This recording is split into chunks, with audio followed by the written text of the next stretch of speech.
आप लोग 15 अगस्त को बड़े प्यार से सेलिब्रेट करते हो नहीं करते हो? और तिरंगा ले लेके लड़के, जवान लड़के खुशियाँ मना रहे होते हैं, सब कुछ है। ये आप लोगों का तरीका है। मेरी नज़र में 15 अगस्त वो दिन है जिस दिन देश के टुकड़े कन्फर्म हुए थे। आप लोगों के लिए खुशियों का दिन है, मेरे लिए वो शोक का दिन है। समझे?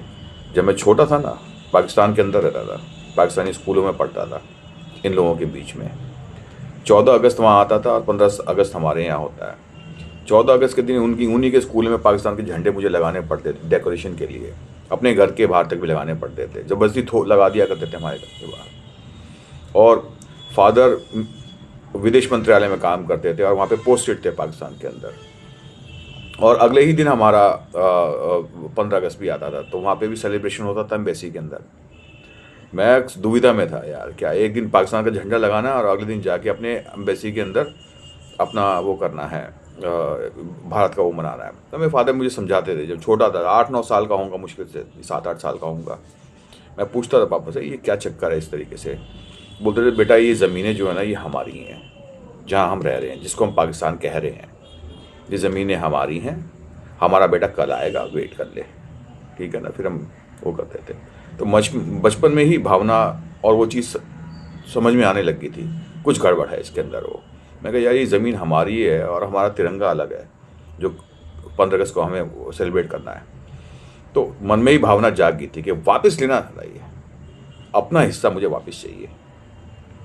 छोटा सा था, बहुत छोटा था उस टाइम पे। और अब देखिए मेरे नज़रिया चेंज नहीं हुआ बचपन से लेके अभी तक। मैं 15 अगस्त को सेलिब्रेट करना पसंद नहीं करता, क्योंकि मेरे देश के टुकड़े हुए थे उस दिन, इन्हीं नेताओं की नीतियों की वजह से।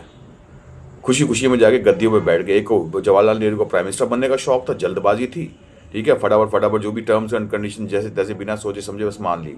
और उधर जिन्ना साहब लग गए पाकिस्तान के चक्कर में। दोनों अपने अपने बॉस बनना चाहते थे अपने अपने देशों का। ये नहीं सोचा नेहरू साहब ने कि भैया देश के टुकड़े हो रहे हैं। देश के टुकड़े के खिलाफ बाकी सभी थे, लेकिन नेहरू नहीं थे। नेहरू चाहते थे भाई मुझे गद्दी मिल जाए। हटाया वो अपने पटेल साहब को, जबकि प्राइम मिनिस्टर की पहले प्राइम मिनिस्टर के उसमें सिलेक्शन उन्हीं का हुआ था, लेकिन उसको भी फेंक के साइबर फट से जाके गद्दी के ऊपर प्राइम मिनिस्टर बन गए। समझे? ये जल्दबाजी ही दिखाती है कि देश के बारे में नहीं सोचा नेहरू जी ने। समझे? जिनके बारे में बड़ी किताबें पढ़ते हो, देश के बारे में नहीं सोचा उस बंदे ने। उस बंदे ने अपनी गद्दी के बारे में सोचा खाली। और ये है कांग्रेस मॉडर्न डे की। लेकिन मैं आज की मॉडर्न डे की कांग्रेस को ब्लेम नहीं करता हूँ, क्योंकि जो उनके दादा परदादा ने किया वो उन पे लागू नहीं होना चाहिए किसी भी तरीके से। चेंज आ चुका है कांग्रेस के अंदर, नए बच्चे हैं, नए विचार रखते हैं वो, ठीक है ना। बाप दादा की गलती को थोड़ी कोई पोता भुगतता फिरेगा। तो इसलिए कांग्रेस को तो मैं माफ़ ही कर दिया, चल छोड़ो, होगी तुम्हारे पूर्वजों से गलती। लेकिन 15 अगस्त को मैं कभी भी सेलिब्रेट नहीं करता। मेरे मन के अंदर दुख ही रहता है, जो बचपन में था। जैसे मुझे पाकिस्तान के झंडे लगवाए जाते थे 14 अगस्त को पाकिस्तानी स्कूलों के अंदर, मैं भूलता नहीं इस चीज़ को। मेरे लिए शोक का दिन है। मेरे मन के अंदर बहुत वो आ गए कि इसको वापस छीनना है किसी भी तरीके से। ऐसे नहीं मैं इतना वो करता। आप लोग तो यूट्यूब के ऊपर मेरे बहुत कम वीडियोज़ होते हैं, लेकिन मेरे दिन के अंदर 10 या 15 वीडियोज़ रिलीज़ होते हैं डेली व्हाट्सएप के ऊपर, डेली, और सालों से हो रहे हैं। और भी जगहें हैं जहाँ पे मैं मतलब कि होता हूँ, लेकिन सीक्रेटली होता हूँ। कुछ लोगों को भी पता होता है कि ये बंदा यहाँ भी डील करता है, होता है, प्रेजेंस होती है इसकी।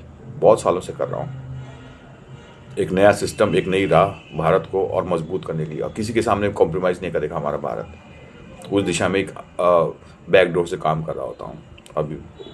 ठीक ठाक सब कुछ ठीक ही है। चलो